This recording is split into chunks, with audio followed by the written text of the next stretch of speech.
고난은 주님의 터프한 사랑, 그런 제목입니다. 이 고난은 주님의 터프한 사랑입니다. 어떤 아버지가 게으른 자녀에게 이런 마지막 유언을 남기고 죽었습니다. 그 유언은 이것이었습니다. 넓은 밭 깊은 곳에 내가 보물을 숨겨놨으니까 밭을 잘 파고 돌을 골라내고 그렇게 하다 보면 내가 숨겨놓은 보물을 꼭 찾을 수 있을 것이다. 이런 유언이었습니다.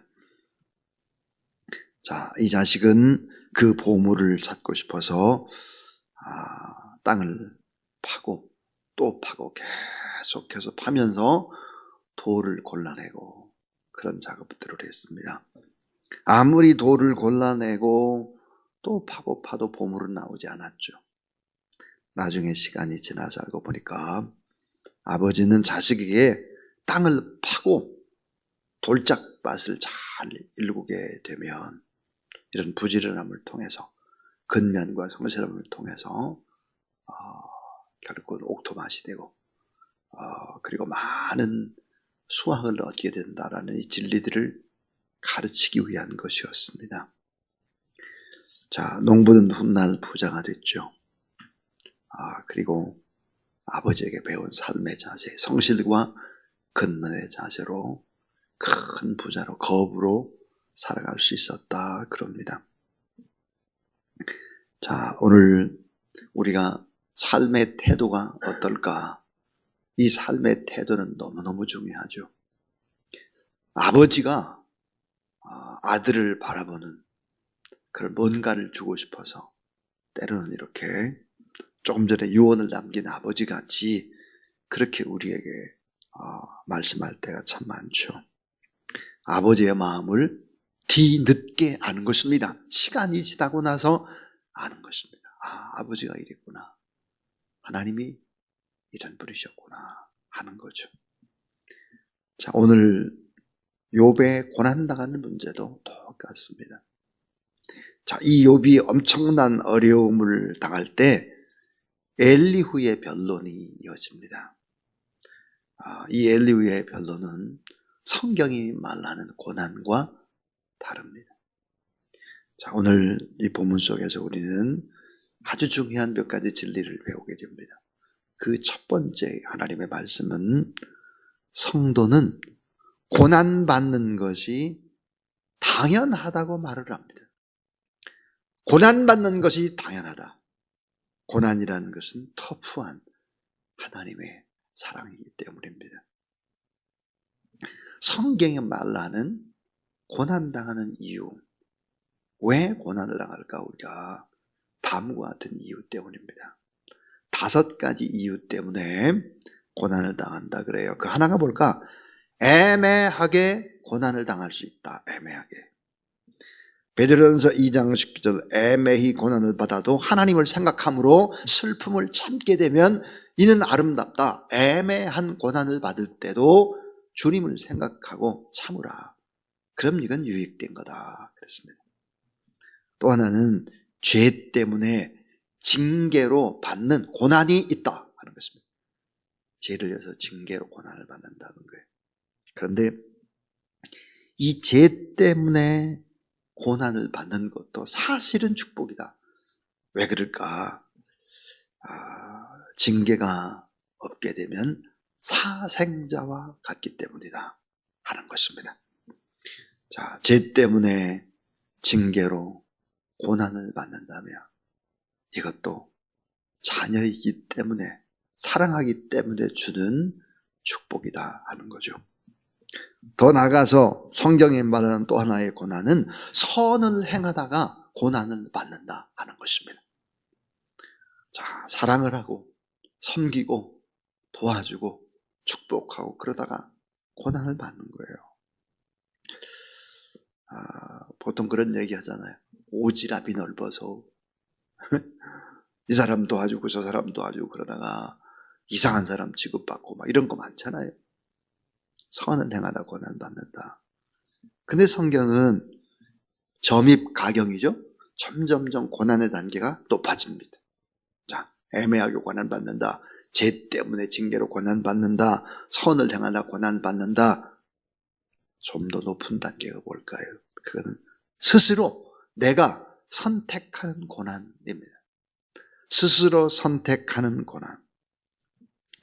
이게 뭘까요? 틀림없이 이 일을 하면 이게 고난이 틀림없어요. 근데 그 일을 하는 거예요. 자원하는 고난이지. 자기 자신의 의지가 아닌 사랑 때문에, 사명 때문에 우리가 스스로 선택하는 자원하는 고난이 있다 하는 것입니다. 베드로전서 4장 13절 오직 너희가 그리스도의 고난에 참여하는 것으로 즐거워하라 그랬습니다. 틀림없이 저 어려운 일인데 사랑하는 자녀를 위해서, 사랑하는 양떼들을 위해서 그 일을 자발적으로 하는 것입니다. 이런 고난. 근데 여러분, 이런 정도의 고난이 아니라 더 높은 고난이 있다는 거예요. 그 고난이 뭘까 하는 거예요. 하나님의 의도된 섭리적 고난입니다. 하나님의 의도된 섭리적인 고난입니다. 요한복음 10장 17절 18절에는 놀라운 이야기를 하고 있습니다. 저는 종종 이 말씀을 묵상하면서 큰 은혜를 받곤 합니다. 아버지께서 나를 사랑하시는 것은 내가 다시 목숨을 얻기 위하여 목숨을 버립니다. 이는 내게서 빼앗는 자가 있는 것이 아니라 따라하세요. 내가 스스로 버리노라. 예, 아버지의 사랑 때문에, 자, 하나님 아버지의 의도된 그런 섭리, 그 때문에 태어나고 그 때문에 고난받고 죽는데 억지로 하지 않았다 하는 것입니다. 아버지께서 나를 사랑하시는 것은 내가 다시 목숨을 얻기 위하여 목숨을 버림이라. 섭리적인 고난입니다. 이는 내게서 빼앗는 자가 있는 것이 아니라 내가 스스로 버리노라 그랬습니다. 그러니까 이 성도는 고난받는 것이 뭐야? 당연하다는 거예요. 예수 그리스도를 믿게 되면 고난받는 것이 당연하다. 이 5가지의 상황이 그것을 얘기해 주고 있는 것입니다. 애매하게 고난받을 수 있고, 죄 때문에 징계로 고난받을 수 있고, 선을 행하다가 사랑하다 고난받을 수 있고, 스스로 선택하는 고난, 자원하는 고난. 왜 선교사로 갑니까? 어려운데. 자원해서 하나님의 사명 때문에 난 고난이 있다는 거예요. 왜 목회자가 됩니까? 이 시대에. 얼마나 어려운 길인데. 또 하나는 하나님의 의도된 섭리적인 고난이 있다는 거예요. 제일 높은 단계, 이게 예수님이 십자가를 지는 것이라든지 오늘 본문에 욥이 고난을 받는 거라든지, 이것은 뭐예요? 하나님의 의도된 섭리적 고난이다 하는 거죠. 그래서 두 번째 진리는 뭘까? 이것은 고난은 정금을 만드시는 하나님의 터프한 사랑이에요. 거친 사랑. 터프하다 그래요. 부드럽고 엄마가 자녀를 돌봄처럼 그런 사랑이 아니라 좀 광야에 내몰기도 하고 고난받게 하기도 하고 오해받게 하기도 하고 터프한 사랑이다. 이 고난은 겸손과 낮아짐에 기름 부음이 넘치는 시간입니다. 고난이 없는데 어떻게 겸손해질 수 있어요? 어떻게 낮아질 수 있습니까? 겸손과 낮아짐에 기름 부음이 넘치는 시간이다. 연약함을 자랑하는 은혜의 시간이다. 바울이 뭐였습니까? 나 된 것은 오직 하나님의 은혜로 된 것이다. 나는 아무것도 아니다. 죄수 괴인이고 나는 정말 칠삭동에 와갖고 만삭되지 못한 자에게서 난 자다. 이렇게 다 자신을 낮추고 하나님의 은혜, 그 은혜를 얘기하고 있습니다. 고난의 문제는 그 문제 자체보다 더 본질적인 문제가 있습니다. 그게 뭘까요? 하나님을 믿는 사람들이 고난을 당할 때 낙심한다는 거예요. 두려워한다는 거예요. 염려, 근심한다는 거예요. 하나님의 사랑이 있는데, 터프한 사랑인데. 자, 오늘 말씀에 엘리후는 말도 안 되는 소리를 하고 있습니다. 말도 안 되는 소리. 높고 위대하시고 전능하신 하나님께서, 자, 욥 네가 아무리 이 땅에서 선을 행하고 착하게 살고 하나님이 원하는 일을 한다고 할지라도 하나님이 그걸 기억하지 않는다. 왜?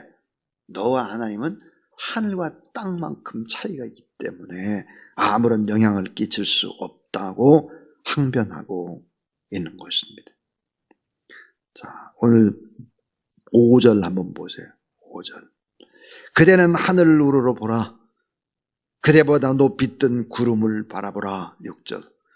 그대가 범죄한들 하나님께 무슨 영향이 있겠으며 그대의 악행이 가득한들 하나님께 무슨 상관이 있겠으며 그대가 의로운들 하나님께 무엇을 드리겠으며 그가 그대의 손에서 무엇을 받으시겠느냐. 말도 안 되는 소리. 이게 무슨 소리예요?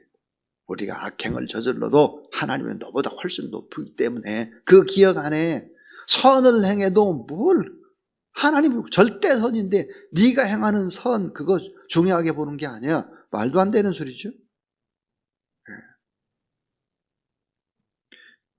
자, 하나님은 어떤 분이에요? 너무너무 우리를 사랑하셔서 자기 아들 예수 그리스도를 이 땅에 보내시는 분이시죠. 로마서 5장 8절 말씀. 우리가 아직 죄인 되었을 때 그리스도께서 우리를 위해 죽으심으로 하나님께서 우리에 대한 자기의 사랑을 확증하셨느니라 그랬습니다. 우리가 아직 죄인 되었을 때에 그랬습니다. 자, 우리가 아직 죄인 되었을 때에 우리를 위해 십자가에 못 박혀 죽으셨다. 그래서 하나님의 사랑을 확증했다는 거예요. 로마서 5장 8절.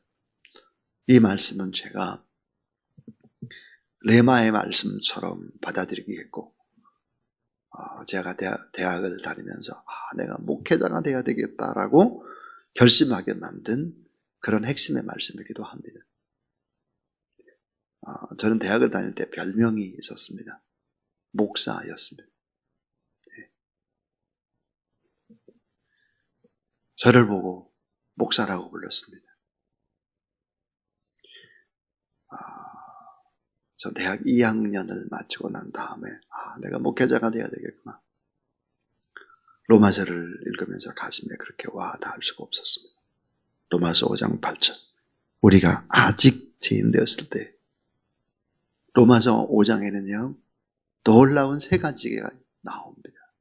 자, 아직 죄인 되었을 때, 내가 죄인일 때, 또 하나는 원수 되었을 때에, 하나님과 내가 원수 되었을 때에, 또 하나 뭐예요? 연약할 때라는 단어입니다. 전 로마서 5장을 읽으면서 한없이 울었던 것이 바로 이 세 가지 단어였습니다.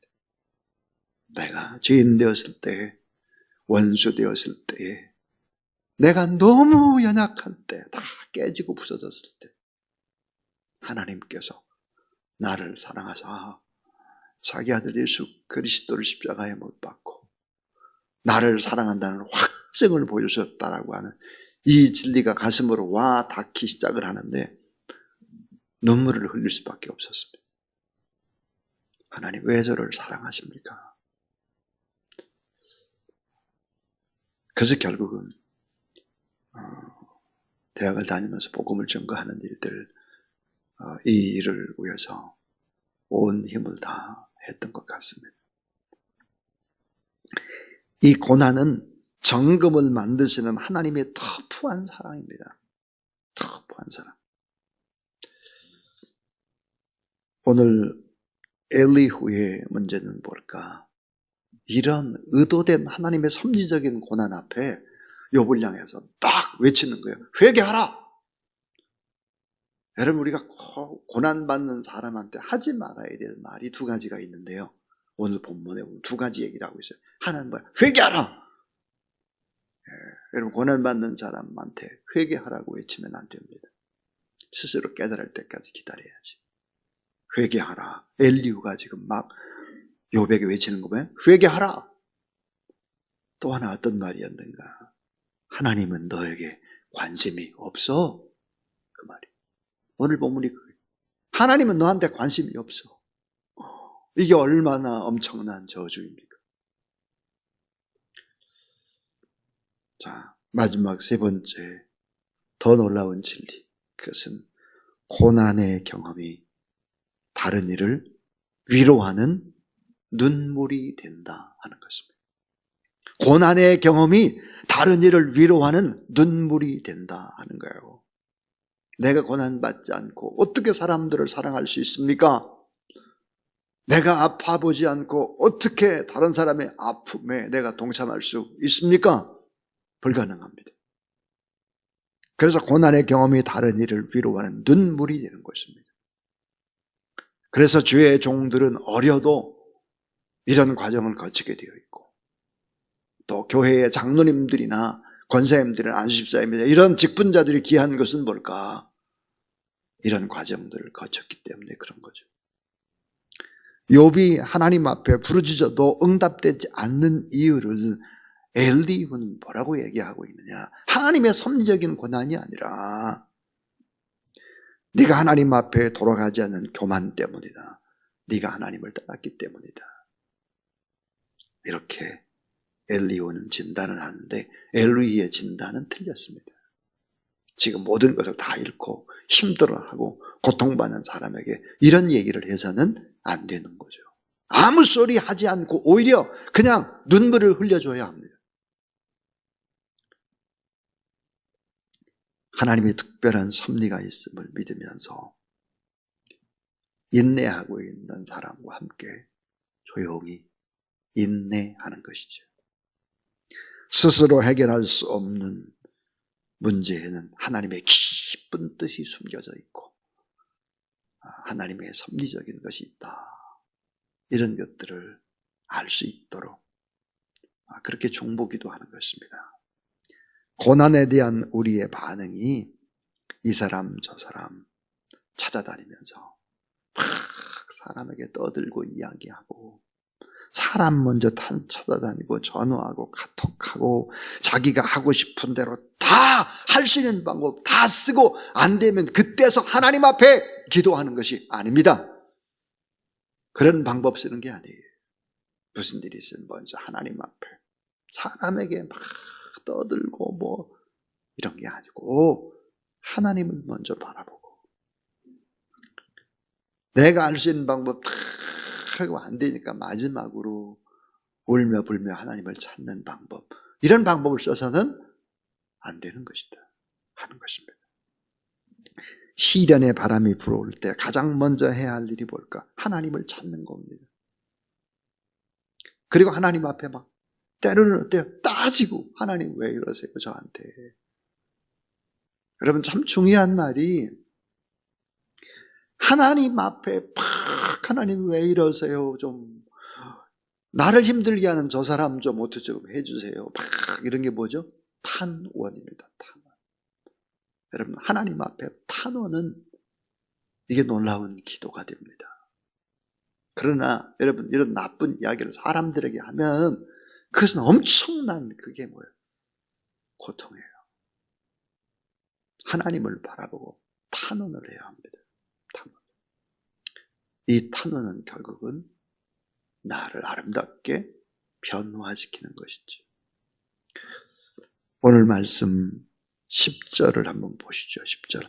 나를 지으신 하나님은 어디 계시냐 하며 밤에 노래를 주시는 자가 어디 계시냐고 말하는 자가 없구나 그랬습니다. 한밤중에 노래를 주시는 하나님. 이 말씀을 보다가 언뜻 떠오르는 성경이 있었습니다. 사도행전 16장입니다. 바울과 실라가 빌립보에서 복음을 전거하다가 두들겨 맞아가지고 결국은 옥에 갇히게 되잖아요. 한밤중에 주님을 찬미합니다. 하나님 앞에 찬미할 때 결국은 어떻게 돼요? 옥문이 열리게 되고 옥사장이나 이런 사람들이 다 회개하게 되고 예수 그리스도를 믿게 되고 나중에 결국은 루디아의 집에서 유럽 최초의 교회인 너무나 아름다운 빌립보 교회가 개척이 되는 것입니다. 한밤중에, 고난의 밤중에 주님을 찾고 주님 앞에 한밤중에 노래할 때 놀라운 기적의 역사가 일어나는 것이죠. 자, 이제 우리가 찬송을 549장을 하려고 해요. 549장이요. 그런데 여러분이 549장의 이 찬송의 배경을 여러분이 잘 알 것입니다. 내 주여 뜻대로 이 벤자민 슈몰크 목사님이신데요. 가톨릭 교회의 무수한 핍박과 전염병에 막 돌았습니다. 근데 이 벤자민 슈몰크 목사님이 중풍에 걸리게 되죠. 중풍을 걸려서 고통을 받고 그렇게 하면서 결국은 교인들을 돌봅니다.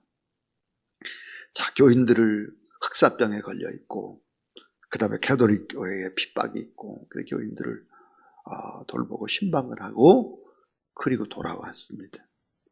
근데 교회와 집이 불타버렸죠. 다 불타고 아이들 둘은 그 불 속에서 화마 속에서 숫덩이가 되어 있는 것입니다. 그 아이들의 시신을 놓고 하나님 앞에 기도하면서 지은 시가 바로 549장입니다.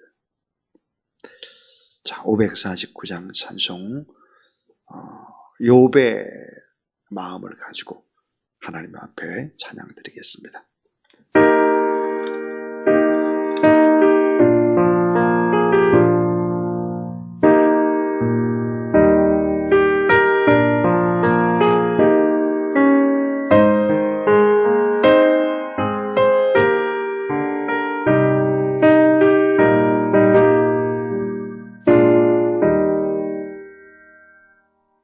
내 주여 뜻대로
이제는 구주 예수 그리스도의 무한하신 은혜와 우리 하나님 아버지의 사랑과 고난 중에도 터프한 하나님의 사랑을 알게 하고 섭리의 고난, 그 고난 중 한밤중에도 그 하나님을 찬양하고 감사하도록 새 힘을 부으시는 성령 하나님의 역사가 하나님 앞에 또 예배드리고 기도하는 모든 종들 머리 위에 이제로부터 영원토록 함께 하옵시기를 간절히 축원하옵나이다. 아멘.